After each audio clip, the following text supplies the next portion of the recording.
నేను అయ్యప్ప స్వామి దీక్ష ఇందులో దీక్ష అన్న మాట గురించి మీతో ప్రస్తావన చేస్తూ వస్తున్నాను. ఎందుకంటే అయ్యప్ప వైభవము అన్నదాన్ని నేను ఈ 2 రోజుల్లో ఎక్కడో అక్కడ మాట్లాడి తీరవలసి ఉంటుంది. ఎందుకంటే లేకపోతే అది ఏదో ప్రాణం లేని వస్తువులా ఉంటుంది. ఏ మహానుభావుడికి సంబంధించినటువంటి దీక్షో దాన్ని స్పృశించినప్పుడు అసలు ఆ ఉపన్యాసానికి ఒక పరిపూర్ణత ఉండదు. కానీ అయ్యప్ప స్వామి గురించి నేను ప్రత్యేకంగా చెప్పి మీరు వినవలసిన అవసరం ఏమీ లేదు. ఎందుకంటే మీ అందరూ దీక్షితులై ఎన్నో పర్యాయములు ఈశ్వర దర్శనం చేసి వచ్చినవారు కాబట్టి మీకు అందులో ఉన్న మెళకువలన్నీ తెలుసు. అయినా నేను ఉపన్యాసానికి ఒక సమగ్రత కోసం ఆయన గురించి ప్రస్తావన చేయవలసి ఉంటుంది. కానీ నేను నాతో మాట్లాడినటువంటి వాళ్ళ యొక్క ప్రతిస్పందనని గ్రహించినప్పుడు నాకు అర్థమైన విషయం ఏమిటంటే మీరు మాకు దీక్షా నియమములను గురించే ఎక్కువ చెప్పే ప్రయత్నం చెయ్యండి అని అడిగినట్లుగానే నాకు కనపడుతోంది. అందుకని నేను ఇవాళ కూడా నిన్నటి ప్రసంగానికి కొనసాగింపుగా ముందు ఆ దీక్షకి సంబంధించి కొన్ని విషయములు మీతో ప్రస్తావన చేస్తాను. దీక్ష అన్నది ఒకరు ఇస్తారు, వేరొకరు పుచ్చుకుంటారు అని నేను మీతో మనవి చేశాను. ఆచార్యుడు అంటే ఆచినోతి శాస్త్రార్థం, ఆయన శాస్త్రముల యొక్క అర్థము తెలిసున్నవాడై ఆచారే స్థాపయత్యపి, ఆచారమును లోకములో స్థాపించడం కోసమని 10 మంది అలా ప్రవర్తించాలి అనేటటువంటి కుతూహలం ఉన్నవాడు గురుస్థానంలో ఆచార్య స్థానంలో కూర్చుని దీక్ష ఇవ్వడానికి అర్హత కలిగి ఉంటాడు అని మీతో నేను మనవి చేశాను.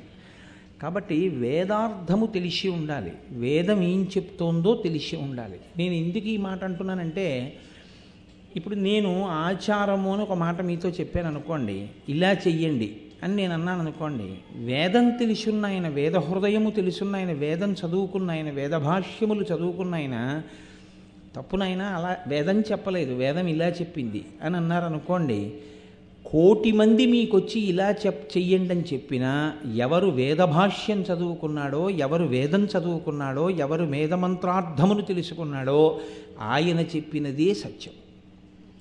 ఎందుకో తెలుసా అండి?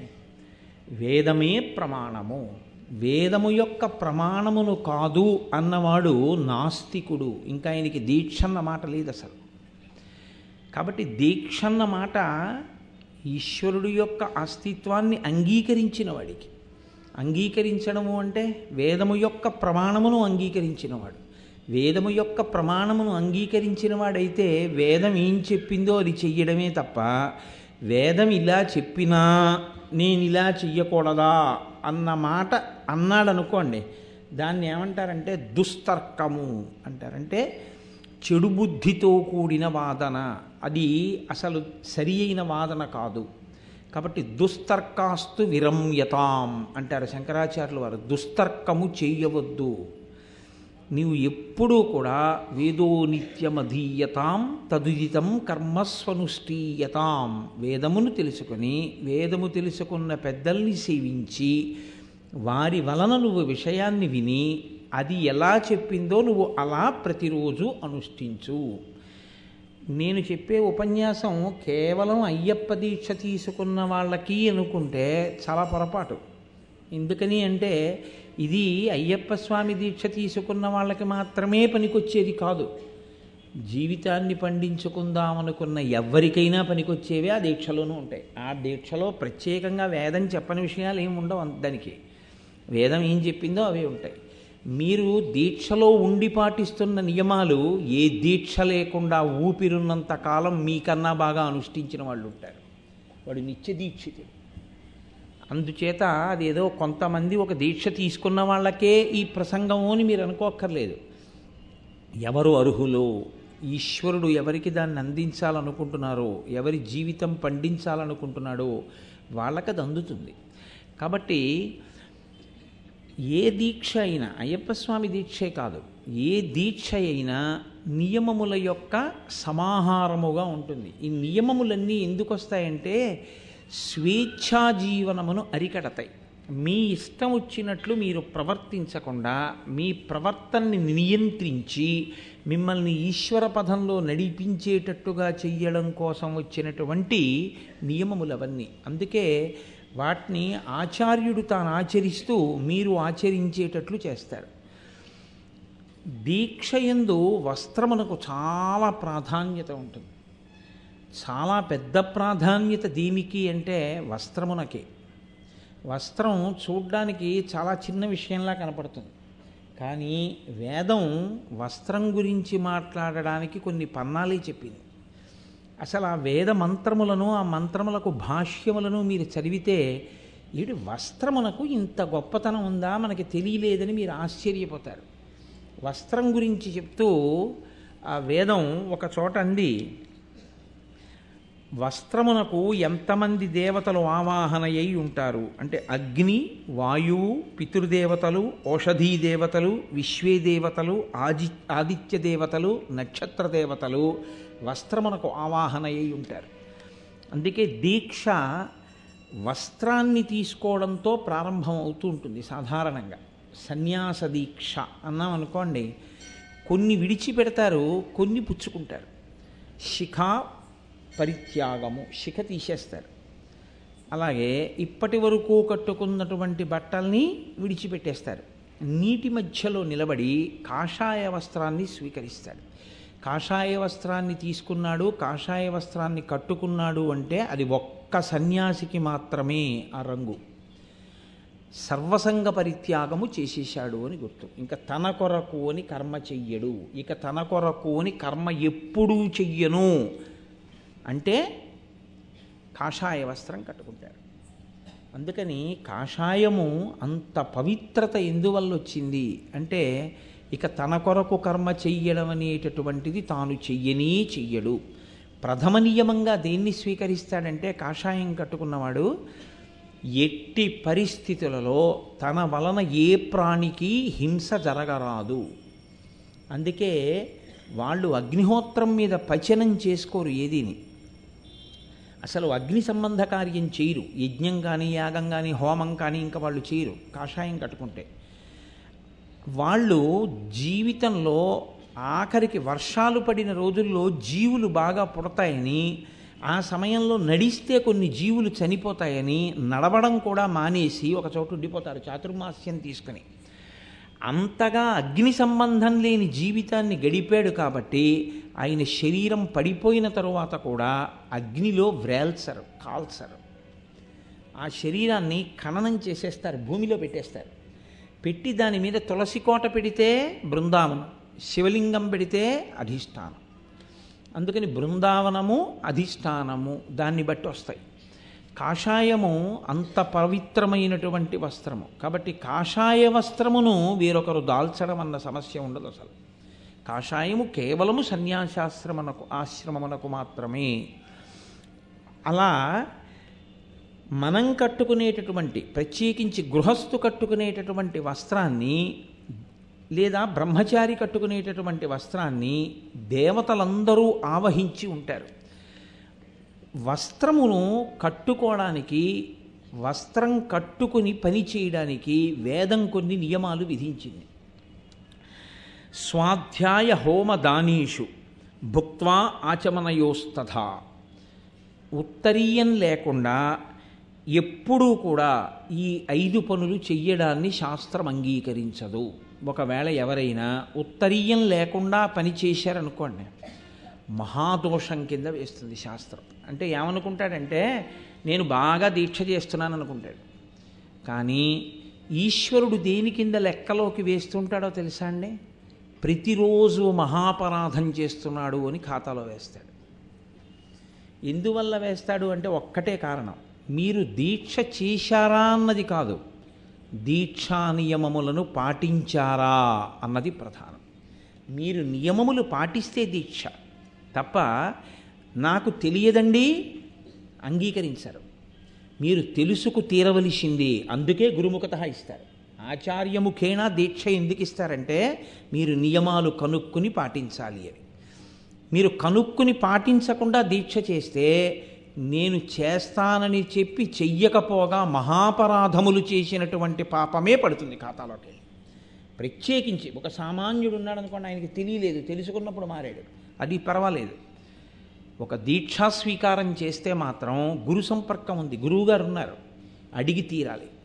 అడిగి తెలుసుకుని, అందుకే మండలం రోజులు ఇస్తారు, గురువుతో కలిసి ఉండి నేర్చుకో అది. బట్టి స్వాధ్యాయ, వేదం చదువుకుంటున్నా లేదా వేద సంబంధమైనటువంటి దాన్ని వింటున్నా ఎడమ భుజం మీద ఉత్తరీయం లేకుండా వినకూడదు, చదువుకోకూడదు. ఎడమ భుజం మీద ఉత్తరీయం వేసుకుని ఉండి తీరాలి. దాన్ని ఇలా వేసుకుంటానండి, ఇలా తిప్పుకుంటానండి, కుదరదు. ఒక్క ఈశ్వర కార్యం చేసేటప్పుడు ఉత్తరీయాన్ని తిప్పితే ఒక్క కుడి చంక కింద నుంచి తీసి, ఎక్కువ పని కుడి చేత్తో చేస్తాం కాబట్టి అడ్డు రాకుండా కుడి చేతిని స్వేచ్ఛగా వదిలిపెట్టడానికి కుడి చంక కింద నుంచి వస్త్రాన్ని తీసి ఎడంభుజం మీదకి వెయ్యాలి. ఎడంభుజం మీద పడాలి తప్ప కుడి భుజం మీదకి కానీ ఉత్తరీయం పడిందో తద్దినం పెట్టేవాళ్ళు వాళ్ళు చేసే పనితో సమానం. అందుకే యజ్ఞోపవీతాన్ని కుడి భుజం మీదకి తీసుకొస్తే ధర్మోదకాలు ఇస్తారు.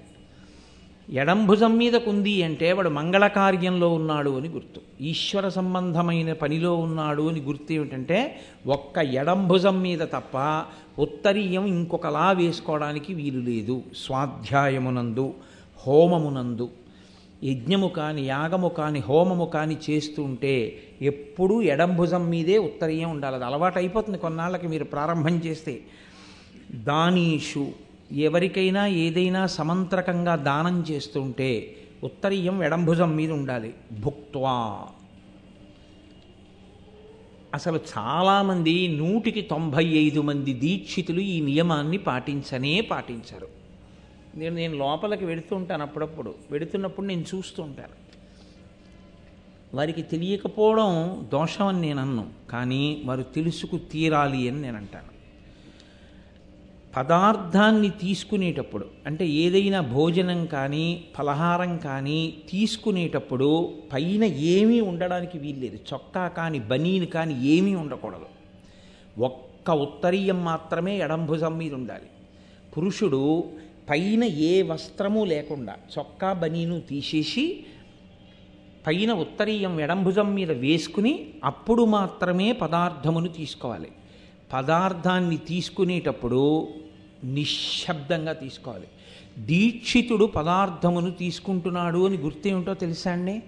ఉంటే ఈశ్వర సంబంధమైన పారాయణ చేస్తారు, ఉపనిషత్ పారాయణ చేస్తారు. సాధారణంగా దీక్షితుడు భోజనం చేస్తే ఉపనిషత్ పారాయణం చేస్తారు.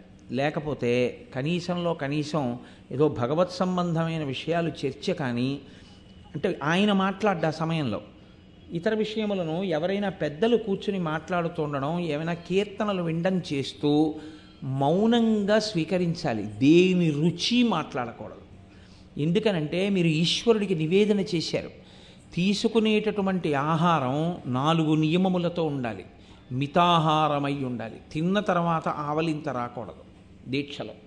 ఒకటి మితాహారము, సాత్వికాహారము, అది పరమసాత్వికమైనదై ఉండాలి. అందులో కించిత్ కూడా దాహాన్ని పుట్టించేటటువంటి గుణం ఉండకూడదు తీసుకున్న పదార్థంలో.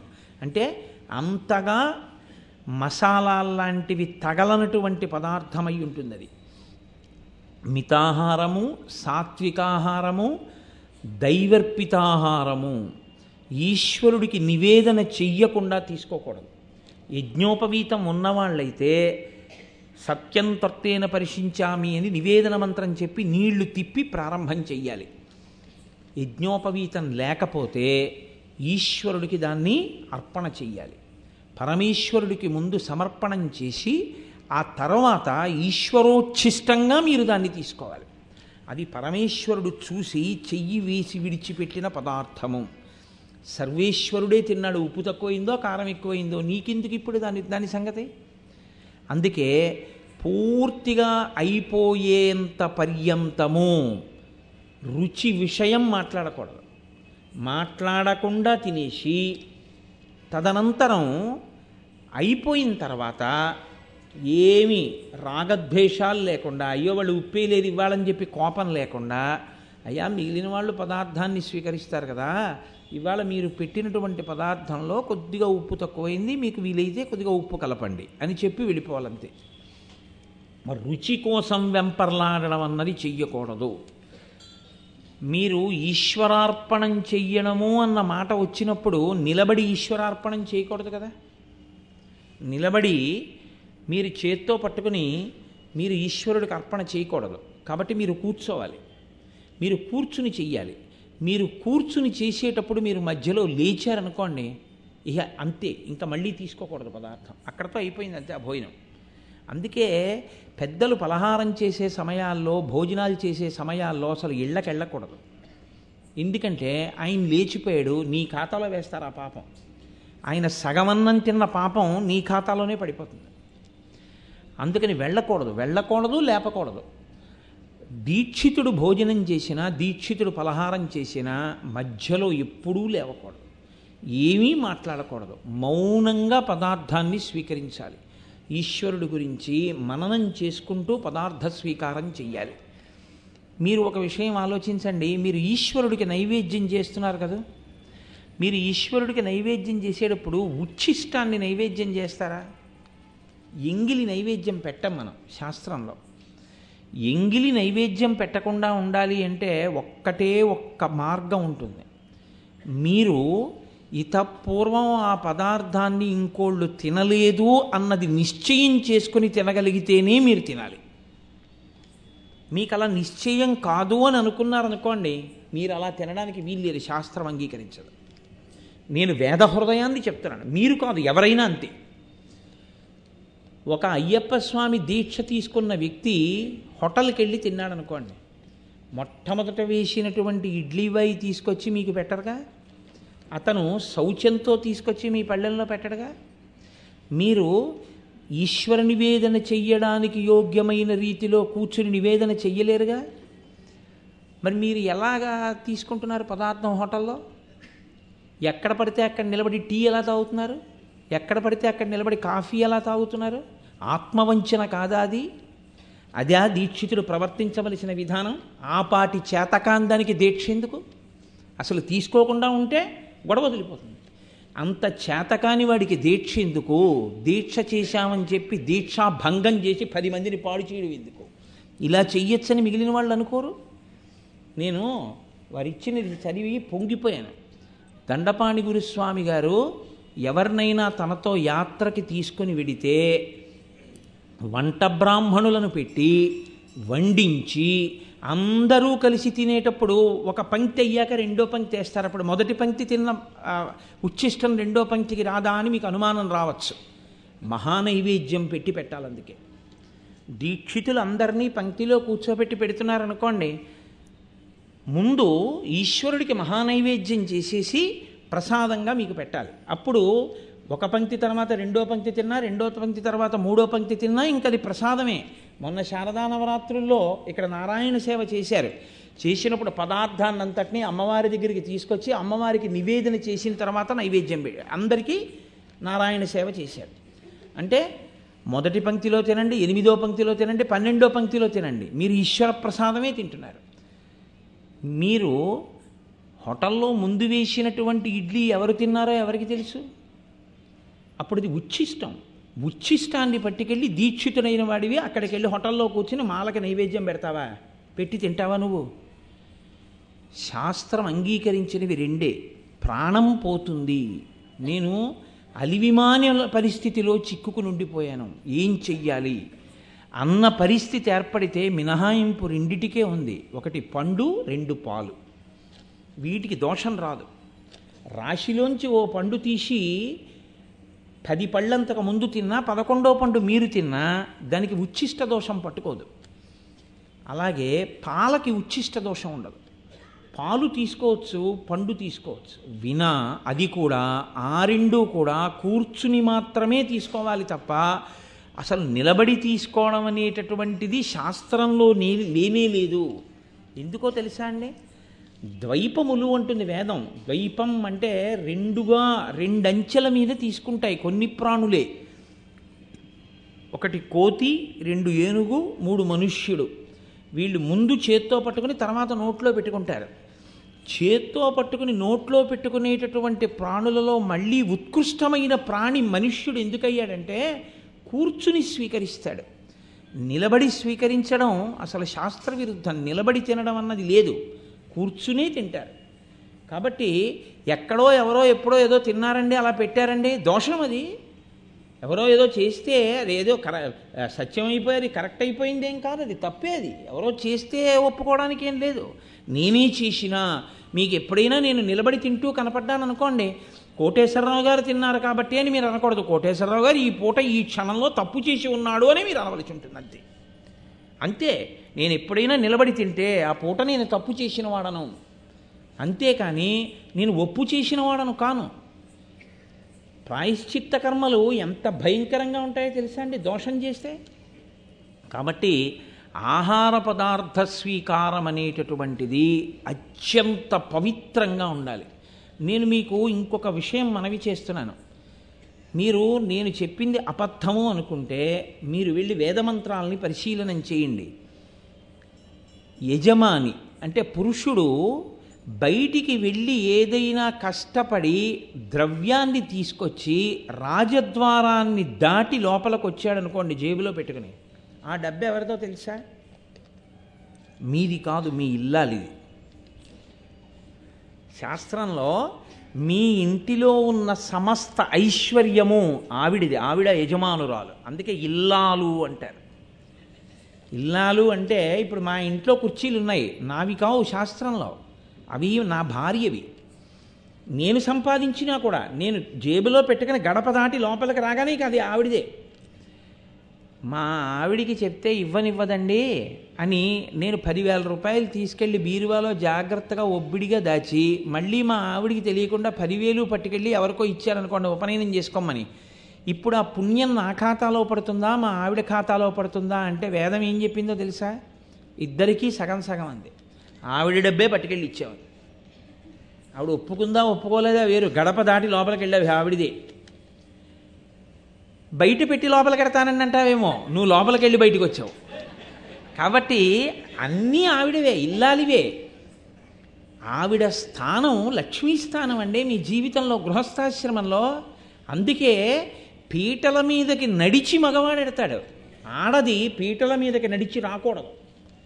ఆడపిల్ల ఎంత లావుగా ఉండనివ్వండి నడిచి పీటల మీదకి రాకూడదు. ఎందుకంటే ఆయన జీవితంలోకి లక్ష్మి నడిచి రాదు. లక్ష్మి అంటేనే పెద్ద ఐశ్వర్యం. ఆవిడ నడిచి రావడం ఏమిటి? ఆవిడ తామర పువ్వులోనే వస్తుంది. అందుకే మేనమామలు తామర పువ్వు లాంటి గంపలో పెట్టి ధాన్యం పోసి కూర్చోపెట్టి తెచ్చి పీటల మీద పెడతారు. కాపరానికి తీసుకెళ్ళేటప్పుడు అతనికి వాహనం లేకపోతే ఉత్కృష్టమైన సేవ ఏమిటో తెలుసా అండి? మీకు కారు ఉంటే కొత్తగా కాపరానికి వెళ్ళే వాళ్ళకి కారు ఇవ్వాలి, తీసుకెళ్ళవా మీ ఆవిడ్ని కాపరానికి అని. వాహనంలోనే తీసుకెళ్ళాలి కాపరానికి. మొట్టమొదట ఇల్లాలని తీసుకెళ్ళేటప్పుడు మొట్టమొదటి చెప్తాడు, జీలకర్ర బెల్లం పెట్టేటప్పుడే చెప్తాడు, ఇక నీవు యజమానురాలు ఈ ఇంటికని చెప్తాడు. అన్నీ ఆవిడవి. ఆవిడికి మీరు అగ్ని సమక్షంలో ఒక మంత్రం చెప్పి ఆవిడ్ని స్వీకరించారు. ధర్మేచ, ధర్మమునందు నిన్ను నేను అతిక్రమించను అని చెప్పారు. మీరు ధర్మాన్ని పట్టుకుంటున్నారు. ఈశ్వరుణ్ణి చేరడానికి ధర్మముల యొక్క సమాహారమే దీక్ష. మీ ఆవిడికి అందులో భాగం లేదని ఎవడు చెప్పాడు మీకు? మీరెవరు తీసేయడానికి? అసలు చెప్పగలిగిన మొనగాడెవరు?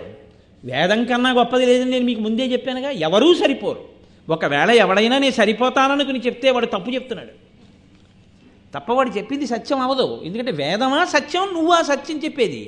నువ్వు చెప్పింది సత్యం అవ్వదు, వేదం చెప్పింది సత్యం అవుతుంది. వేదం ఈశ్వరుడు ఊపిరి. ధర్మమునందు నువ్వు నిలబడినప్పుడు నీకు పరిచర్య నీ భార్యయే చెయ్యాలి. ధర్మేచా నువ్వు స్వీకరించావు, ఆమె నీకు పచనం చేసి పెడుతుంది. ఏమిటి నీకు కష్టం? నీకేం కష్టం ఉండదు. ఆవిడ అందుకే ఉంది. ఆవిడ ఎలా తరిస్తుంది? మీరు బాగా జ్ఞాపకం పెట్టుకోండి, ఆడదానికి పూజ లేదు శాస్త్రంలో. ఆడదానికి పూజ లేదు. నేను యథార్థం చెప్తున్నాను మీతో. ఆడవాళ్ళకి నిత్య పూజ లేదు. అందుకే మీకు సంకల్పాలన్నీ ఏమని ఉంటాయో తెలుసా అండి? ఆత్రేయస గోత్రస్య కోటేశ్వరరావు శర్మ నామధేయస్య ధర్మపత్ని సమేతస్య అని ఉంటుంది పక్కన. ఏ సంకల్పం చూడండి, ధర్మపతి సమేతస్య అని ఉండదు. ధర్మపత్ని సమేతస్య అని ఉంది అంటే అర్థం ఏంటి? మొగాన్ని చేయమనా ఆడదాన్ని చేయమనా పూజ? యజమాని చెయ్యాలి. నా భార్య, నా బిడ్డలు, నా ఇల్లు అందరూ సంతోషంగా ఉండాలని పూజ చెయ్యవలసిన వాడు మగవాడు. వాడు చెయ్యడం మాని ఒళ్ళు కొవ్వెక్కి తిరిగితే ఆడది చేస్తే ఆయనకి ఎయిరు ఫలితం, ఆవిడికే వేస్తారు. నేను ధర్మశాస్త్రం చెప్తున్నానండి, నేనేం అబద్ధం చెప్పట్లేదు. యజమాని చేశాడనుకోండి, ఆయన చేసిన దాంట్లో సగం ఆవిడికేస్తారు. మీరు చేసిన దీక్షలో మీరు ఇంటికి వెళ్ళినా వెళ్ళకపోయినా సగం ఫలితం ఆవిడిదే. మీరు సరిగా చేయకపోయినా సరిగా చేస్తే ఎంత ఫలితమో అంత ఫలితం ఆవిడికేస్తారు. తప్పులు ఏమైనా ఉంటే మీకేస్తారు. అంతే ధర్మశాస్త్రం అండి. అలా ఎందుకని అడిగారు? ఎందుకని చెప్పిందో తెలుసా అండి వేదం? అసలు నీ శరీరం ఉంటే కదూ నువ్వు పూజ చేయడం. నువ్వు వెళ్ళి పూజ చేసుకుంటుంటే బయటికి వచ్చేటప్పటికి నీకు ఇడ్లీ పెట్టింది ఎవరు? మీ ఆవిడ కదూ.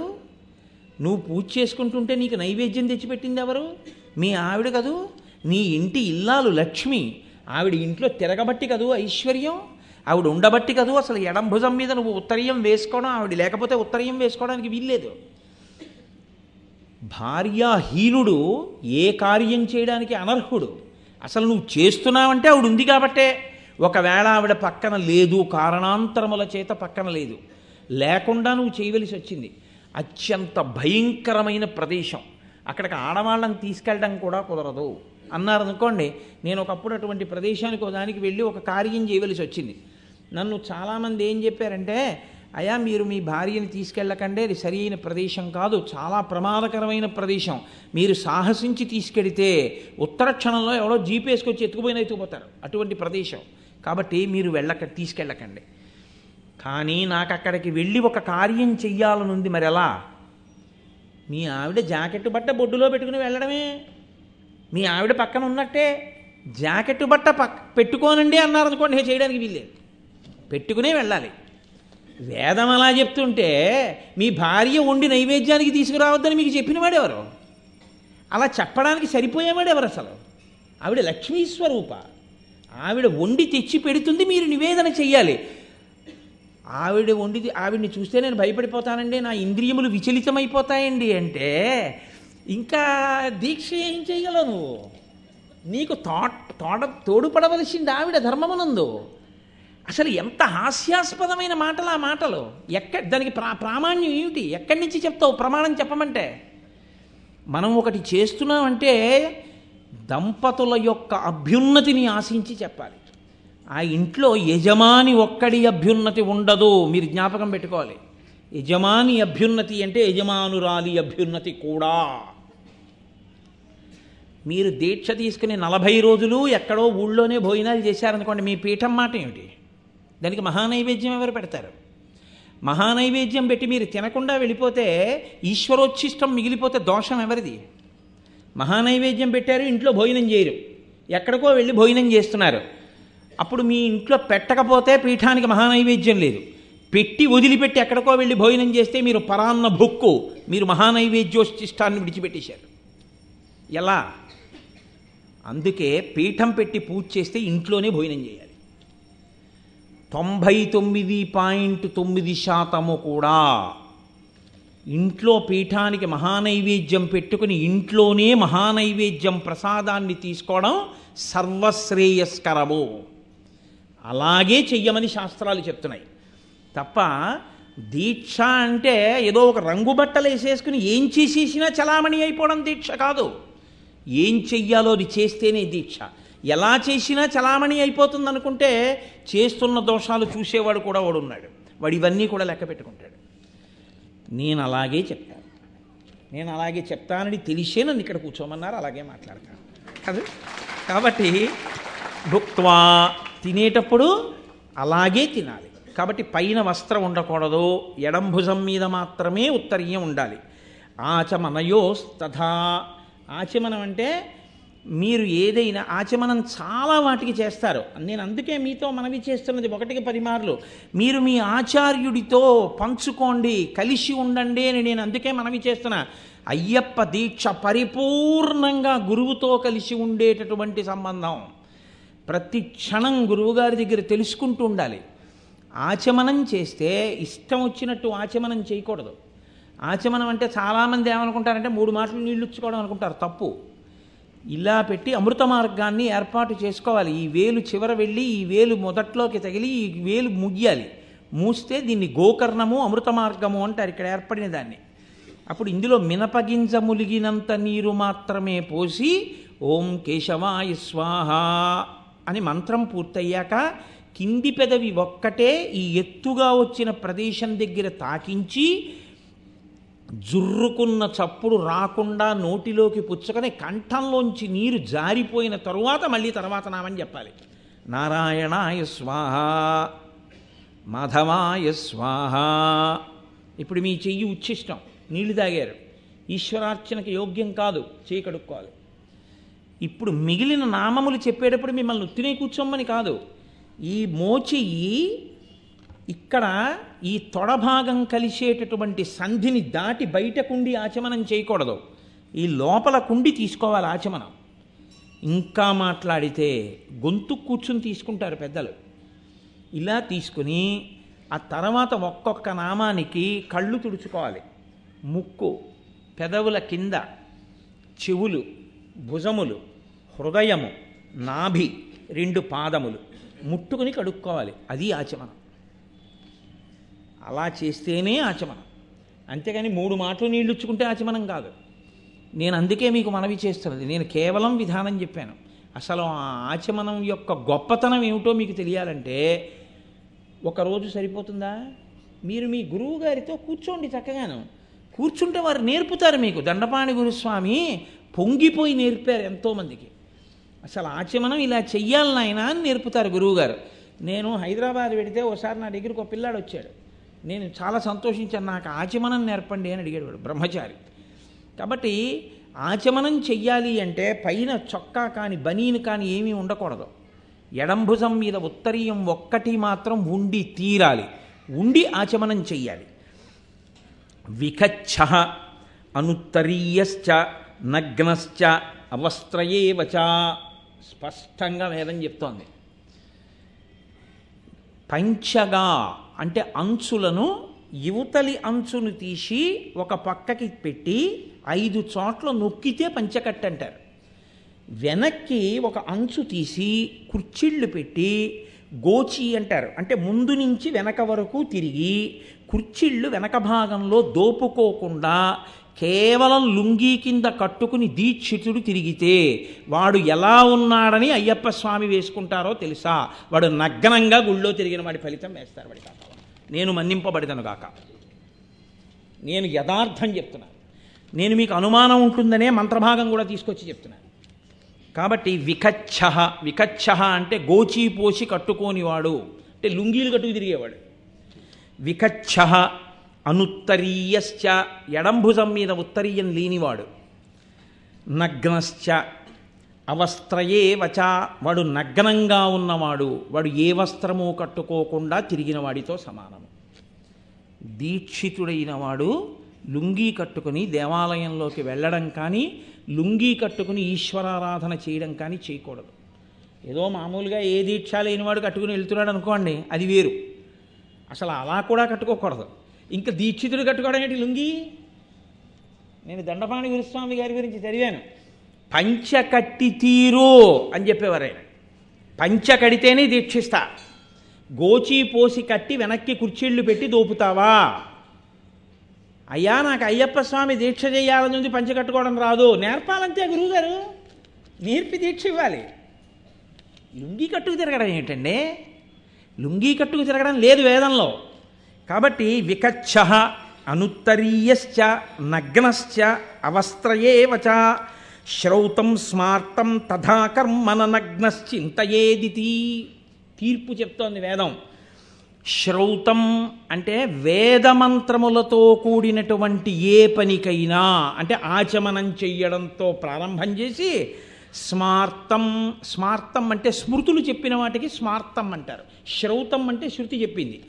శృతి చెప్పినవి కానీ స్మృతి చెప్పినవి కానీ తథా కర్మన నగ్నశ్చింతయేదితి బట్టలు కట్టుకోకుండా గుడలిప్పు కూర్చున్న వాడితో ఆచమనం ఏమిటి, పూజలు చేయించడం ఏమిటి? మహాదోషం. కాబట్టి అసలు వాడిని పూజలోకి తీసుకోకూడదు, వాడిని కూర్చోపెట్టకూడదు.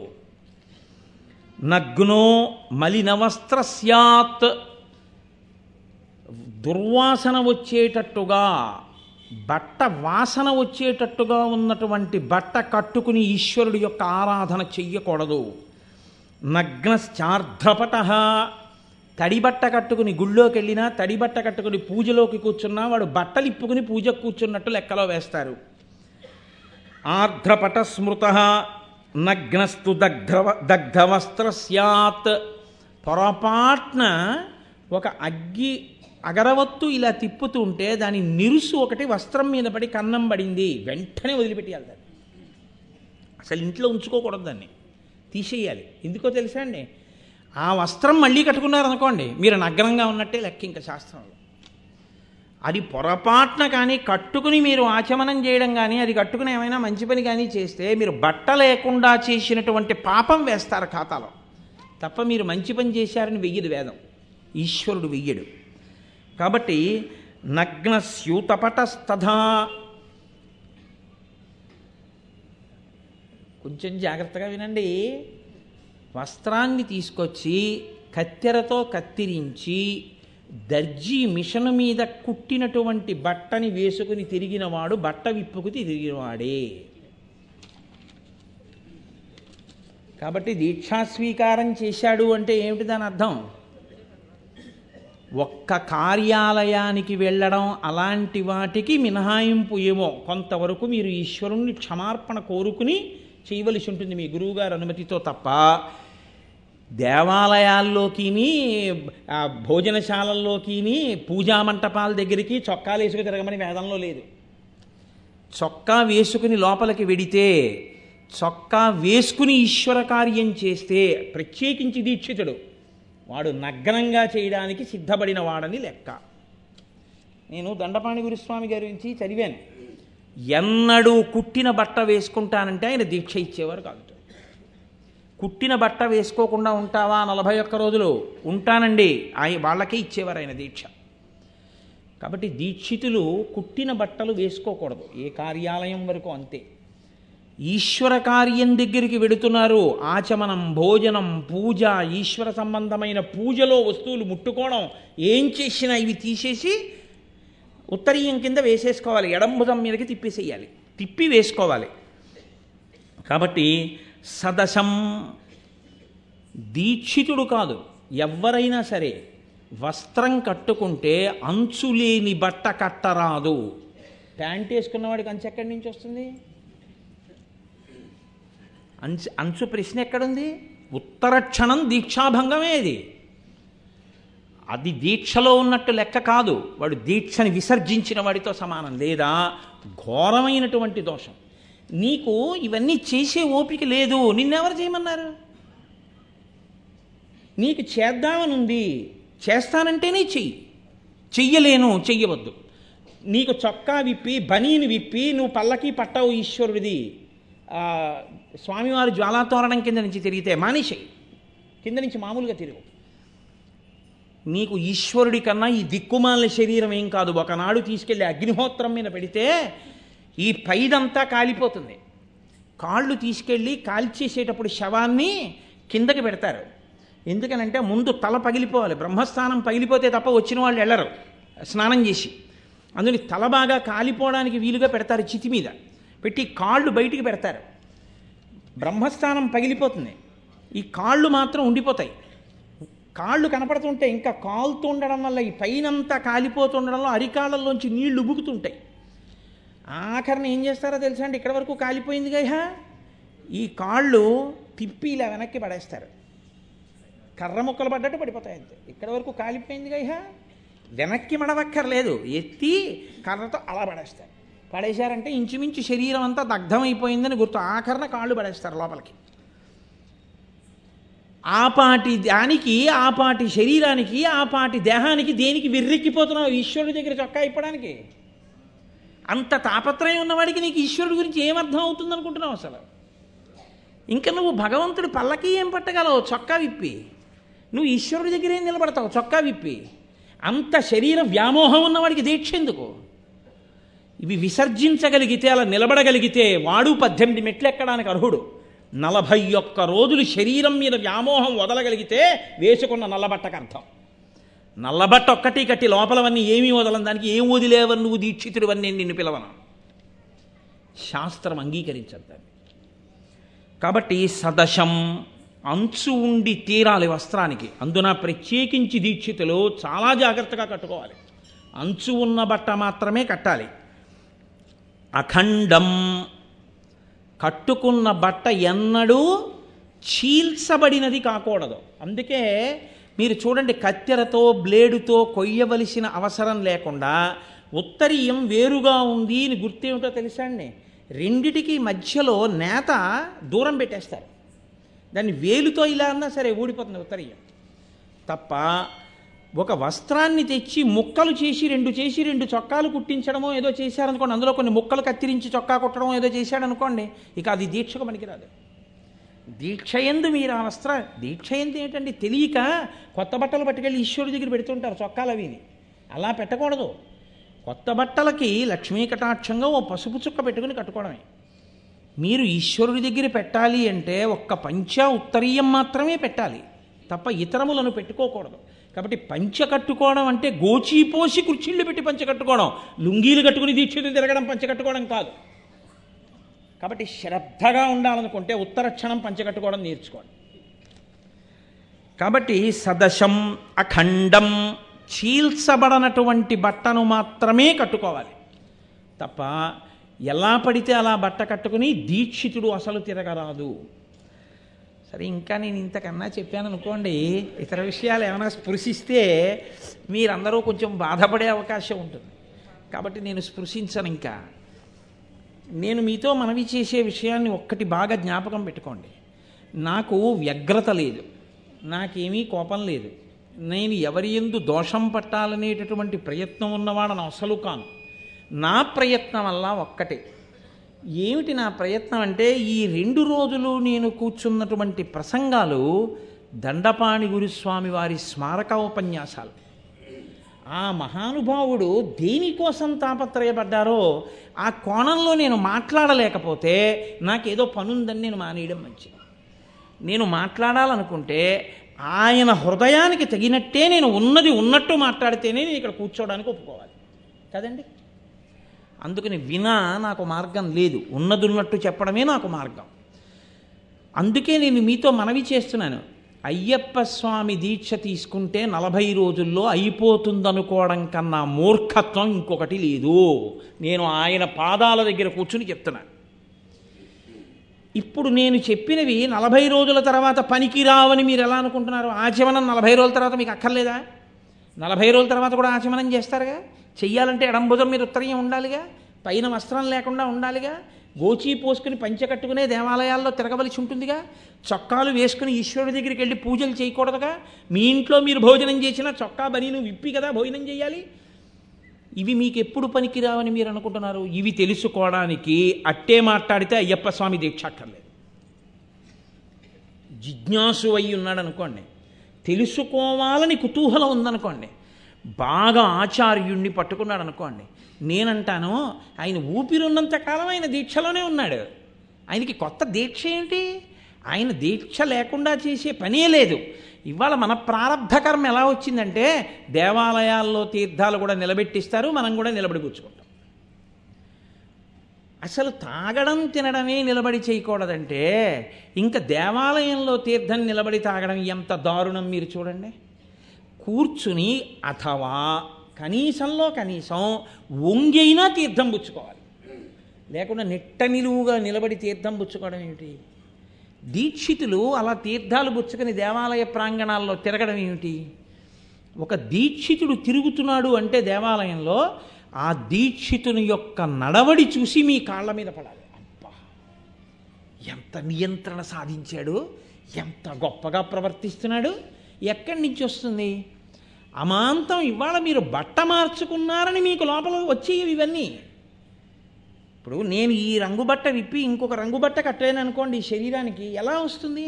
నాకేమైనా వచ్చేస్తాయా కొత్తగా? రావు. దేనివల్ల వస్తాయి? తెలిసి ఆచరించేటటువంటి ఇంకొక మహానుభావుడితో నాకు సంబంధం ఏర్పడితే, ఆయన దగ్గర కూర్చోడానికి నాకు అనుమతి లభిస్తే, ఆయన నాకు చెప్తే, నేను ఆయన వెంట పడి తిరుగుతూ ఉంటే, ఆయన ఎలా తిరుగుతారో ఎలా ఉంటారో ఆయన ఆవేదన ఏమిటో నేను అర్థం చేసుకుంటే నాలో మార్పు వస్తుంది. 40 రోజులు గురువుగారితో కలిసి ఉండేటటువంటి అవకాశానికి అయ్యప్ప దీక్ష. గురువుని వదిలేసి మిగిలినవన్నీ స్వతంత్రంగా చేసుకోవడానికి ఆ దీక్షలో కొత్తగా మీకేం వస్తుంది అనుకుంటున్నారు 40 రోజుల తర్వాత? మీరు మాల వేసుకున్న మొదటి రోజున మీకు ఏమొచ్చు అనుకుంటున్నారో, మీరు ఇరుముడి కొట్టుకున్న రోజున కూడా మీకు అదే వచ్చి ఉంటుంది అంతే. కాదని మీరేమైనా అనగలరా? మీరు మహా అయితే ఏమనుకుంటారంటే 40 రోజులు నేను పూజ చేశాను అనుకుంటారు. నేనంటాను 40 రోజులు మీరు చేసిన దీక్షాభంగాలు చాలా ఉన్నాయి, ఆ పాపం కూడా మీ ఖాతాలో ఉందంటాను. కాబట్టి కేవలం దీక్ష చేసేసాను కాదు, గురువుగారితో కలిసి ఉండి గురువుగారి దగ్గర నేను ఎన్ని నేర్చుకున్నాను, ఎన్నిటిని నేను మార్చుకున్నాను, ఎన్ని మెట్లు ఎక్కగలుగుతున్నాను, దీని మీద ఎక్కువ ఆ సాధన పెట్టుకోవాలి. అందుకే అయ్యప్ప స్వామి దీక్షకి సంబంధించినంత వరకు గురువుగారితో ఒక 3 సత్యం 3 పర్యాయములు వెళ్ళి వచ్చాడు అంటే ఆయనకి చాలా విషయాలు తెలిసి ఉంటాయి. కాబట్టి 3 మాటలు వెళ్ళొచ్చిన వాళ్ళులా ఉంది. మళ్ళీ ఆ ఇరుముడి ఎత్తడానికి అర్హతను పొంది ఉంటారు కదండి. 4 మాటలు వెళ్ళొస్తే చతుర్విధ పురుషార్థ సమన్వయము కనుక ఆయన ఇరుముడి కట్టడానికి ఎత్తడానికి గురు పదవి యందు నిలబడడానికి ఆయన అర్హతని కృప చేస్తారు. కేవలం అంకెని మీరు అనుకోకండి. 4 మాటలు ఏదో వెళ్ళి 4 మాటలు ఏదో వచ్చేస్తే మాల వేసుకున్నప్పుడు ఎలా ఉన్నాడో ఇరుముడి కట్టుకున్నప్పుడు అలాగే ఉన్నవాడికి గురు పదవి వస్తుందని మీరు ఎలా అనుకుంటున్నారు? మీరు ఇంకోళ్ళకి ఎలా చెప్తారు? అది వెలగని దీపం అది ఇంకో దీపాన్ని ఏం వెలిగిస్తుంది? యువతల ప్రమిదలో దీపం వెలుగుతోంది, ఇంకో ప్రమిదలో ఉన్న దీపాన్ని వెలిగిస్తుంది. అసలు ఆ ప్రమిదలో ఉన్న దీపానికే వెలుగు లేదు, ఆ ప్రమిద ఇంకో ప్రమిదని ఏం వెలిగిస్తుంది? అది వెలిగించలేదు. వెలిగించగలగాలంటే గురువుగారితో కలిసి తిరిగి ఉండాలి. 7 కొడుకులు తన కడుపున పుట్టిన 6 గురు పదవి ఇవ్వలేదు దండపాణి గురుస్వామి.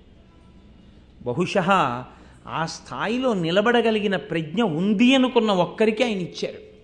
అంటే ఆయన ఎంత స్వార్థం లేకుండా సమాజ ప్రయోజనమునందు ఎంత కఠోర చిత్తంతో ఉన్నారో మీరు చూడండి. కాబట్టి నేను మీకు మనవి చేసేది ఒకటే, నేను ఏ వ్యగ్రత నాకు లేదు. నేను మీకు మనవి చేసేది, దీక్ష అంటే మీ సొంతంగా ఒకసారి మాల వేసుకుని మీరు చేసేసుకునేది అన్న భావాన్ని ఉత్తర క్షణం మీరు విడిచిపెట్టి మీ గురువుగారి పాదాలు మీరు పట్టుకుని విసిగించకండి గురువుగారిని. అస్తమానం గురువుగారు నేను వచ్చేస్తాను చెప్పు, నేను వస్తాను చెప్పు అంటే ఎంతమందికి గురువు చెప్తారు? దీక్షితుల యొక్క ఉత్సాహం ఎలా ఉండాలంటే, గురువుగారు మేమందరం కూర్చుంటాం, మీరు మాకు ఆచమనం ఎలా చెయ్యాలో చెప్పండి. ప్రతిరోజు సాయంకాలం కూర్చోమంటారా, పొద్దున్న కూర్చోమంటారా, ఎప్పుడు కూర్చోమంటారు? ఓ 30 నిమిషాలు కూర్చుందాం. ప్రతిరోజు స్నానం ఎలా చేయాలో చెప్పండి, ఆచమనం ఎలా చేయాలో చెప్పండి, ఎలా లేవాలో చెప్పండి, ఎలా పడుకోవాలో చెప్పండి, మాకు ఇవి నేర్పండి. మీకు ఎందుకు నేర్పరు మీ గురువులని మీరు అనుకుంటున్నారు? నిజంగా మీ గురువులకు అలా నేర్పే ఉద్దేశ్యం మీకు లేకపోతే ఇవాళ అంత తాపత్రయపడి నాలాంటి ఒక పట్టాన దొరికి వస్తానని ఒప్పుకోనటువంటి వ్యక్తిని వెంబడించి పట్టుకుని తీసుకొచ్చి కూర్చోబెట్టి చెప్పించాలని ఎందుకు తాపత్రయపడతారు? అంటే వాళ్ళకి ఉపకారం చెయ్యాలని చాలా తాపత్రయం ఉంది, అందుకోలేకపోతే అది మీ దోషమని నేను చెప్పవలసి ఉంది. మీరు ఎంతమంది మాల వేసుకున్నారో వాళ్ళందరూ కలిసి అడగాలి, గురువుగారు మాకు మీరు కృప చెయ్యండి. మీరు ఇది అది అని కూడా అడగండి, వాళ్ళకి తెలిసి ఏం చెప్పాలో చక్కగా కూర్చోపెట్టి చెప్తారు. గురువుగారు చెప్పడానికి గురువుగారు పెద్ద శ్లోకాలు పద్యాలు దండకాలు వచ్చేసిన వాడేం అక్కర్లేదు. ఆయనకి తెలుసు, విషయాలు నియమాలు అన్నీ తెలుసు. మీరు వినడానికి కూర్చోండి, ఆయన మీకు చక్కగా ఒక్కొక్క నియమం ప్రతిరోజు 30 నిమిషాలు అయ్యప్ప స్వామి దేవాలయ ప్రాంగణంలో లోపలికి వచ్చి కూర్చుని ప్రతిరోజు ఇన్ని గంటలకి దర్శనం చేసుకుని కూర్చుని వినడం నేర్చుకుంటాం అని నేర్చుకున్నారనుకోండి, 40 రోజులలో మీకు గురువుగారితో కలిసి తిరగడంలో మీకు ఎన్ని కొత్త విషయాలు వస్తాయో, గురువుగారిని సేవించే భాగ్యం ఉంటుంది. గురువుగారు అలా వెడుతుంటే ఆయన సంచి పట్టుకోవచ్చు, గురువుగారు ఒక కారెక్కుతుంటే ఓ డోర్ తీసి పట్టుకోవచ్చు.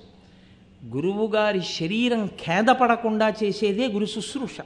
చక్కగా గురువుగారి శుశ్రూష చేసుకోవచ్చు. ఇవి ఏవీ లేకుండా కేవలం మాల వేసుకుని ఏదో చిన్న కాగితం పట్టుకుని అది వేద విహితమో వేదరహితమో ఏమీ తెలియకుండా ఇవి చేసేస్తే చాలు అనుకుని ఒక్కటి కర్మాచరణం కింద చేసేస్తుంటే అది గొప్ప అభ్యున్నతిని కల్పించేస్తుంది, మీకు ఏదో మనసు మీద గొప్ప ప్రభావం చూపించేస్తుంది, కొత్తగా విషయాలు మీకు భాషించేస్తాయని ఎలా అనుకుంటున్నారు? ఏమో ఎక్కడో ఏ మహానుభావుడికో ఒక్కడికి అయ్యప్ప కృపచేత అలా భాషించవచ్చు కాక, అది అందరికీ సంభవం కాదుగా.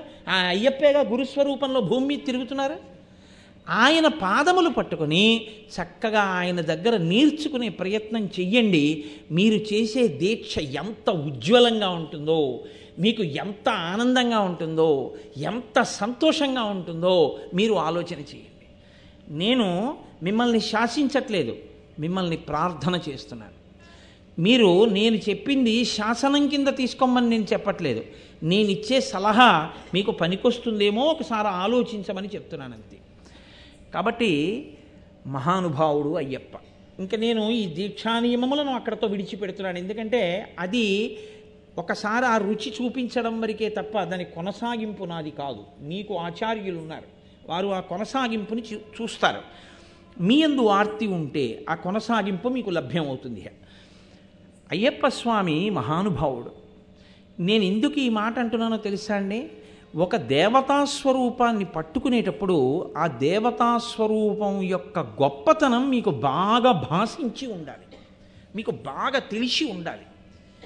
ఇప్పుడు ఎవరో వచ్చి మిమ్మల్ని దేని కొరకు అయ్యప్ప స్వామి దీక్ష చేద్దాం అనుకుంటున్నావు అని అడిగారు అనుకోండి, మీ దగ్గర ఏదో ఒక స్పష్టమైన సమాధానం ఉండాలి కదా.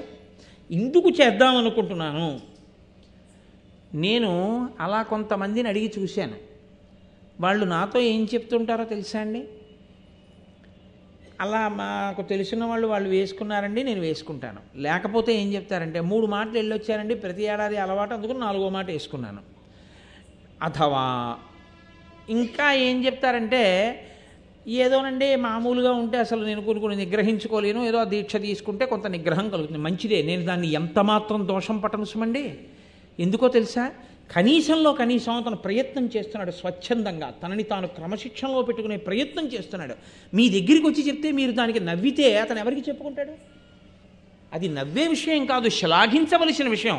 షహబాష్ నాన్న, ముందుకెళ్ళు, చక్కగా 40 రోజులు కాదు తర్వాత కూడా నువ్వు ఇలాగే ఉండు అని మీరు ఆశీర్వచనం చేసి అతన్ని ఉత్సాహపరచాలి. అంతేకాని మనము వెర్రినవ్వు నవ్వి అందుకా వస్తున్నామంటే వాడు ఎంత ఉదార హృదయుడై మీ దగ్గరికి వచ్చి చెప్పుకున్నాడు విశాల బుద్ధితో, దాన్ని మీరు గమనించవలసి ఉంటుంది. ఈ కారణాలతో దీక్ష తీసుకుంటున్నామని చెప్పేవాళ్లే తప్ప అయ్యప్ప స్వామి దీక్ష తీసుకోవడానికి ఇది కారణం, ఈ కారణానికి నేను తీసుకుంటున్నాను. లేకపోతే అనేకమైన దేవతా స్వరూపాలు ఉన్నాయి, అవన్నీ వదిలిపెట్టి అయ్యప్ప స్వామి ఎందుకు నీకు అని నేను అడిగాను అనుకోండి, స్పష్టమైన సమాధానం చెప్పు నాకు. అయ్యప్ప స్వామే కావాలి అని నీ మనసు ఎందుకు అనురక్తిని పొందుతోంది, ఎందుకు దీక్ష చేస్తున్నావు అని నేను అడిగాను అనుకోండి.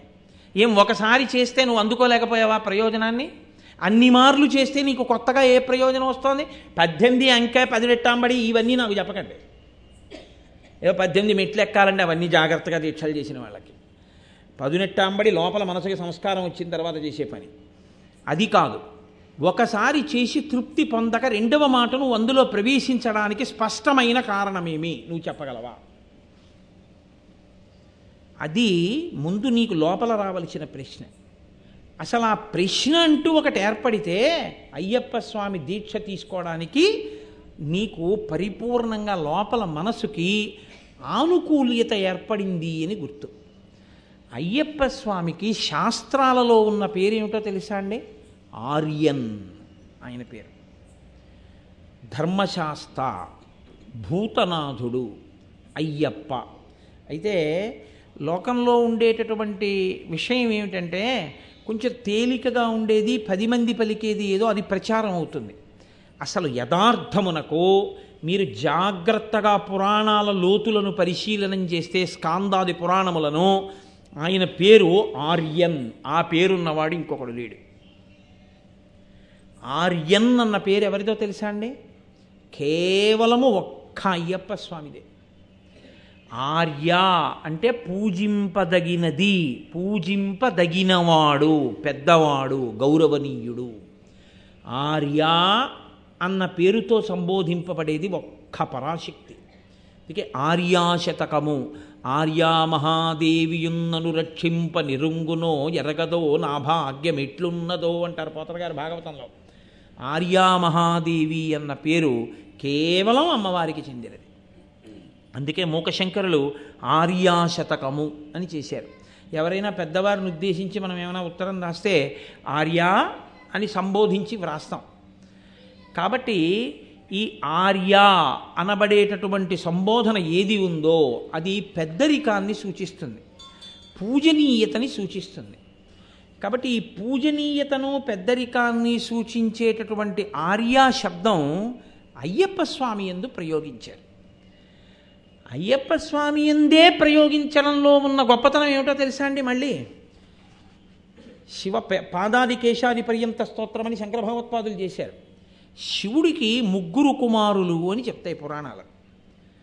పెద్దవాడు గజాననుడు వినాయకుడు, కట్టకడపటివాడు సుబ్రహ్మణ్యుడు, మధ్యలో వాడు అయ్యప్ప. ఇందులో మీరు కొంచెం జాగ్రత్తగా పరిశీలించండి. పెద్ద ఆయన్ని పిళ్ళయార్ అంటారు, లేకపోతే అగ్రజ, ముందు పుట్టినటువంటి వాడు. గజానన సుముఖశ్చైకదంతశ్చ కపిలో గజకర్ణక లంబోదరశ్చ వికటో విఘ్నరాజో గణాధిప ధూమకేతుర్గణాధ్యక్ష పాలచంద్రో గజానన వక్రతుండ శూర్పకర్ణో హేరంబ స్కందపూర్వజ. స్కందుడికి ముందు పుట్టినవాడు. అయ్యప్ప కన్నా అన్న శబ్దం అక్కడ వేరు. షోడశైతాని నామాని ఎప్పటే శృణ్యాదపి విద్యారంభే వివాహే చ ప్రవేశే నిర్గమే తథా సంగ్రామే సర్వకార్యేషు విఘ్నస్తస్య నజాయితే. కానీ ఆయనకి గజాననుడు అని పేరు, లేదా పరమశివుని యొక్క కుమారులలో పెద్దవాడు అని పేరు. పరమశివుని యొక్క కొడుకు అన్న సంబోధన కుమరన్, కుమారా అన్న శబ్దం ఒక్క సుబ్రహ్మణ్యుడు. ఈ ఇద్దరికీ లేనిది శివుడి యొక్క కుమారులలో ఆర్యన్ ఒక్క అయ్యప్ప స్వామికి. ఆర్యన్ అంటే పూజింపదగినవాడు. ఎందుకని ఆయన పూజింపదగినవాడయ్యాడో తెలుసా అండి? స్కాందం చాలా ఆశ్చర్యకరమైన విషయాన్ని చెప్తుంది. శబరిమలై, మలై అంటే పర్వతం. పర్వతం అంటే పర్వతం అంతా అయ్యప్ప స్వామి గుడి కాదు, పర్వతం చాలా పెద్దది. శబరిమలై, శబరిగిరి మీద అయ్యప్ప స్వామి వారి యొక్క గుడి ఉండేటటువంటి ప్రత్యేకమైన ఆ ప్రదేశాన్ని ఆర్యకావు అని పిలుస్తారు. ఆర్యకావు పురాణాంతర్గతంగా ఆర్యకావు అంటే పెద్దలున్న స్థలము, పూజనీయమైన స్థలము. ఇప్పుడు ఒక పీఠాధిపతులు లోపల ఉన్నారు అని నేను అన్నాను అనుకోండి. ఇప్పుడు పీఠాధిపతుల దగ్గరికి వెళ్ళాలి, మీరు ఏం చేయాలి? ఎలా పడితే అలా వెళ్ళడానికి వీల్లేదు. మీరు వెంటనే మీరు పెట్టుకు రాకపోతే పెట్టుకోమని బయట విభూతి బొట్టు పెడతారు. మీరు విభూతి పెట్టుకుని బొట్టు పెట్టుకుని చొక్కా విప్పేసి బనీని విప్పేసి ప్యాంటు మీద తువ్వాలేసుకెళ్ళడం దారుణం. న్యాయానికి పంచె కట్టుకుని ఉత్తరీయం తీసి నడువుకి కట్టుకుని పీఠాధిపతి దర్శనానికి వెళ్ళాలి. నేను చెప్పేది శంకరాచార్యుల వారి చేత ప్రతిష్ఠింపబడిన పీఠాలు, పెద్ద పెద్ద పీఠాల గురించి నేను మాట్లాడుతున్నాను. శృంగేరి, పూరి, కామకోటి ఇలాంటివి. అటువంటి మహాపురుషులైనటువంటి పీఠాధిపతుల దర్శనానికి వెడితే అలా పెడతారు. అంతేగాని చొక్కాలతోటి బనీలతోటి లోపలికి వెళ్ళరు, రానివ్వరు కూడా. పెద్దలున్నారు, దర్శనమునకు ఒక నియమ నిబంధనలు ఉంటాయి, అలాగే వెళ్ళవలసి ఉంటుంది, ఇంకొకలా వెళ్ళడం కుదరదు. పెద్దలున్నారు, ఆర్యన్నున్నారు, ఆ దర్శనానికి మీరు ఇక్కడ చాలా నియమాలు మొదలు పెడితేనే ఆ పైకెక్కి దర్శనం చేయవలసి ఉంటుంది. అంత పెద్ద ఆయన దర్శనం మీరు చెయ్యాలి. అత్యంత చిన్నపిల్లవాడిగా వచ్చి అంత్యంత పెద్ద ఆయనగా కూర్చున్నవాడు అయ్యప్ప స్వామి. ఎందుకంటే ఆయన పెళ్లి చేసుకున్నట్టు గృహస్థాశ్రమంలోకి వెళ్ళినట్టు ఆయన శాస్త్రంలో లేదు, బ్రహ్మచారిగానే ఉండిపోయాడు అంతే. రాజుగారు ఆయనకి పెళ్లి చేయలేరు. వెంకటేశ్వర స్వామి వారిలో ఆయన యథార్థంగా భూమి మీద తిరిగారు. కానీ ఆయన చుట్టూ ఆ యోగబంధం కట్టుకొని చిన్ముద్ర పట్టి కూర్చున్నారు. పెద్దరికం దేనివల్ల ఇస్తారు? వయసు చేత ఇవ్వరు. పెద్దరికం దేనివల్ల ఇస్తారంటే జ్ఞానము వలన ఇస్తారు. తాతగారు ఉండొచ్చు, తండ్రి గారు ఉండొచ్చు, పెదనాన్నగారు ఉండొచ్చు, బాబాయ్ గారు ఉండొచ్చు. ఓ 18 ఏళ్ల పిల్లాడు బ్రహ్మజ్ఞాని సభలోకి రావచ్చు. ఇప్పుడు ముందు తాత వెయ్యాలా, తండ్రి వెయ్యాలా, తల్లి వెయ్యాలా, ఎవరు వెయ్యాలి అక్షతలంటే బ్రహ్మజ్ఞాని వేస్తాడు. వయస్సుని బట్టి కాదు నమస్కారం, జ్ఞానాన్ని బట్టి నమస్కారం. జ్ఞానమున్నవాడికి ముందు నమస్కారం ఉంటుంది. కాబట్టి ఇప్పుడు ఆయన పెద్దరికం ఎక్కడిది? ఆయన పెద్దరికం ఆయన పరబ్రహ్మమును గుర్తెరిగినవాడు. గుర్తెరిగినవాడు కాదు, ఆయన పరబ్రహ్మమై కూర్చున్నవాడు. అందుకే తత్వమసి మహావాక్యమునకు రూపకల్పనయే ఆర్యన్. అందుకే ఆయన పైన తత్వమసి అని రాసున్నాడు. తత్ త్వం అసి, అది నీవై ఉన్నావు. నేను దీక్ష పట్టొచ్చాననుకుంటున్న నువ్వు నా దర్శనానికి వచ్చానని నువ్వు అంటున్నావే, ఈ నేను రెండు కాదు ఒక్కటే. ఇది తత్వమసి. ఈ స్థాయికి నువ్వు ఎదిగి వచ్చేస్తే, ఆ స్థితికి వెళ్ళిపోతే పూర్ణాహుతి తీసుకెళ్ళి కొబ్బరికాయ అగ్నిహోత్రంలో బారేస్తున్నావు. కాబట్టి నువ్వే అయ్యప్పవయ్యావు, నువ్వే పరబ్రహ్మం అయ్యావు. ఈ స్థాయి వరకు తీసుకెళ్ళగలరు ఆయన. కాబట్టి ఆయన ఆర్యన్, పెద్ద ఆయన కూర్చున్నటువంటి స్థానం అది. వయస్సు చేత కాదు, ఆయన యొక్క పరబ్రహ్మశక్తి చేత. అటువంటి మహానుభావుడు అక్కడ కూర్చుని ఉన్నాడు. ఇప్పుడు లౌకికం వేరు, పురాణం వేరు, ఆగమం వేరు, పూజా విధానం వేరు. పూజా విధానం దగ్గరికి వచ్చేటప్పటికీ ఆయనకి భార్యలు ఉన్నారు. భార్య అంటే శక్తి. మీరు ఎప్పుడూ ఒకటి జ్ఞాపకం పెట్టుకోవాలి, శాస్త్రమునందు భార్య నిజంగా స్త్రీ స్వరూపము కాదు. అలా అయితే వినాయకుడికి సిద్ధి బుద్ధి భార్యలంటే ఓ 2 పెళ్ళాలు ఉన్నట్టు, కృష్ణుడికి 8 భార్యలు ఉన్నారంటే 8 మంది నిజంగా ఆయన భార్యలైనట్టు, పరమశివుడికి పార్వతీదేవి భార్య అంటే ఏదో ఆయనకి నిజంగా భార్యలైనట్టు, శ్రీ మహావిష్ణువుకి శ్రీదేవి భూదేవి భార్యలంటే నిజంగా ఆయనకో 2 పెళ్ళాలు ఉన్నట్టు. అలా మీరు భావన చేయకూడదు. అవి ఆయన అనుగ్రహము వ్యక్తమయ్యేటటువంటి శక్తులు. వినాయకుడికి సిద్ధి బుద్ధి అన్నాను అనుకోండి, మీకు బుద్ధినిచ్చి సిద్ధినిస్తాడని గుర్తు. శ్రీ మహావిష్ణువుకి శ్రీదేవి భూదేవి అన్నాను అనుకోండి, ఈ భూమిలోంచి వచ్చే పంట దగ్గర నుంచి భూమిలోంచి వచ్చే పెట్రోలు, బొగ్గు, ఇనుము, సమస్త సుఖస్థానములను మీకు ఇవ్వగలిగిన వాడు. భూమిని శ్రీ ఐశ్వర్యంగా మార్చి మీకు అనుభవంలోకి ఇవ్వగలిగినటువంటి శక్తి ఆయన వశంలో ఉంటాయి. కాబట్టి శ్రీదేవి భూదేవి ఆయన భార్యలు. శక్తి స్వరూపమైన పార్వతి అంటే ఆదిశక్తి, శక్తులకు శక్తి ఆయన వశంలో ఉంటుంది పరబ్రహ్మస్వరూపంగా పరమశివుడికి. అది భార్య అంటే అర్థం. అంతేకాని మరి పెళ్ళి అవ్వలేదంటున్నారు కదండి, మరి అయ్యప్ప స్వామికి భార్య ఎక్కడండి అన్న ప్రశ్న తేకూడదు. ఆయనకి ఎవరు భార్యలు? పూర్ణ పుష్కళ, పూర్ణ పుష్కళాంబా సమేత శ్రీ అయ్యప్ప స్వామి పరబ్రహ్మణే నమో నమః అంటాం. పూర్ణ పుష్కళ అంటే అర్థం ఏంటి? పుష్కళముగా ఉన్నవాడు. పుష్కళం అంటే ఇంకా ఎన్ని రకాలు ఉండాలని మీరు అనుకుంటున్నారో, ఎన్ని సుఖస్థానములు కావాలని మీరు అనుకుంటున్నారో అవన్నీ ఆయన దగ్గర ఉన్నవాడు. అంటే అండి, అయ్యప్ప స్వామి వారి దగ్గర కార్లు ఉంటాయా? నాకు కారు కావాలంటే ఇవ్వడానికి.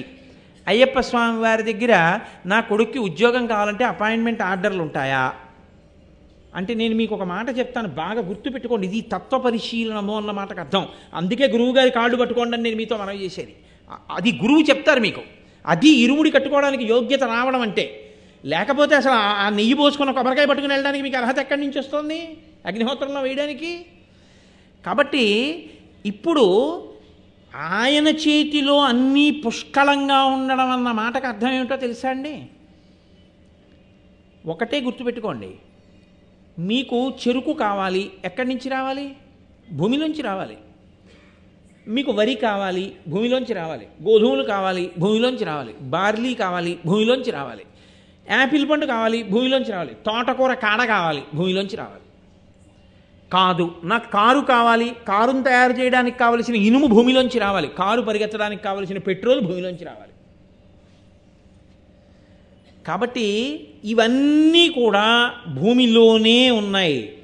సుఖము అన్నీ ఉన్నాయి, ఊపిరే అందట్లేదు. ఏమైనా సుఖం ఉందా? ఊపిరి అందేటట్టు, అసలు ఊపిరి రూపంలో వాయువుని లోపలికి వెళ్ళి పైకి వచ్చేట్టు చేయగలిగిన వాయువు ఆయనది. అందుకే మీరు ఒకటి బాగా గుర్తుపెట్టుకోండి, మీరు ఎన్నైనా చేయగలరేమో, ఇన్నిటిని చేయడానికి కావలసిన అణువుల్ని మాత్రం మీరు తయారు చేయలేరు. పరమాణువు ఏముందండి అంటాం, కానీ ఆ పరమాణువుని చేసిన వాడు ఈశ్వరుడు, మీరు చేయలేరు. శక్తి అంతా అందులోంచే వస్తుంది. భూమిని ఒక అడుగు పెంచలేరు, ఒక అడుగు తగ్గించలేరు. మీ కంటికి కనపడని వాయువుని ఎంత ప్రయత్నించినా మీరు చూడలేరు. అది ఈశ్వరుడు యొక్క నిర్మాణం అంటే. ఇప్పుడు ఆయన పుష్కళ అంటే ఏం ఉండాలనుకుంటున్నారు? కార్లు ఉండాలా, అపాయింట్మెంట్ ఆర్డర్లు ఉండాలా? ఈ 5 ఆయనవై ఉన్నాయి. కాబట్టి ఇప్పుడు మీకు చెరుకు కావాలా, బాగా ఆయన ఇవ్వగలడు, భూమిని ఆదేశిస్తాడు. మీకు వరి కావాలా, ఆయన ఇస్తాడు, పంట ఎంత కావాలంటే అంత. మీ అబ్బాయికి ఉద్యోగం కావాలా, ఆయన అనుగ్రహిస్తాడు, శ్రీ ఐశ్వర్యంగా ఇస్తాడు. ఆయన ఏమి ఇవ్వలేడని మీరు అనుకుంటున్నారు? అది పుష్కళ. రెండవ వారు పూర్ణ. పూర్ణ అంటే అర్థం ఏంటో తెలుసా అండి? ఇప్పుడు ఇందులో ఏదో 2 యాపిల్ పళ్ళు ఉన్నాయి. నేను ఒక యాపిల్ పండు తీసి అలా ఆయన చేతిలో పెట్టేశాను అనుకోండి. ఇప్పుడు నా దగ్గర ఎన్ని ఉన్నాయి? 1. ఈ యాపిల్ పండు కూడా తీసేసి నేను ఆవిడికి ఇచ్చేసాను అనుకోండి. ఇప్పుడు నా దగ్గర ఎన్ని ఉన్నాయి? లేవు. లాకి యాత్తం వస్తుంది ఏదో స్థితిలో మన దగ్గర. ఇచ్చి ఆ తర్వాత వచ్చి నాకు ఇవ్వండి అన్నారు అనుకోండి, అయ్యో ఏమనుకోకండి లేవు ఇంకా అంటాను. అంటే తరగడం అనేటటువంటిది మొదలవుతుంది. ఉదాహరణకి తరగడం ఎలా వస్తుందో తెలుసా అండి? నేను ఎవరికి ఇవ్వనండి, పూర్ణుణ్ణి కానా? ఎందుకు ఆ పనికి మాలిన పూర్ణత్వం? స్వార్థమైంది అది. ఒకడికి ఇవ్వడానికి పనికిరాంది పూర్ణత్వం ఎవడికి కావాలి? అది పూర్ణత్వం ఏమిటి? కాబట్టి అది పనికిరాదు. నిలవబెట్టి తరగదని నువ్వు అనుకుంటున్నావా? 100 గుండిగిల అన్నం వండుకొని, నా ఇంట్లో బియ్యం ఉన్నాయి, నా ఇంట్లో డబ్బు ఉంది, ఎవడికి పెట్టాను, వండుకుని 3 రోజులు ఉంచు, పాచికం పోస్తుంది అన్నం. పూర్ణత్వం ఏంటి? ఈశ్వరుడా ఈ లోపల వేసినటువంటి పదార్థం ఉమ్ముతో కలిసి లోపలికి వెళ్ళిపోయిన తర్వాత బయటికి వస్తే కంపు, మరి లోపలికి వెళ్ళిన దాన్ని పచనం చేసి శక్తిగా మార్చి అశుద్ధం లోపల ఉన్న వాసన బయటికి రాకుండా బయటికి విడిచిపెడుతున్నాడు. అది ఆయన శక్తి.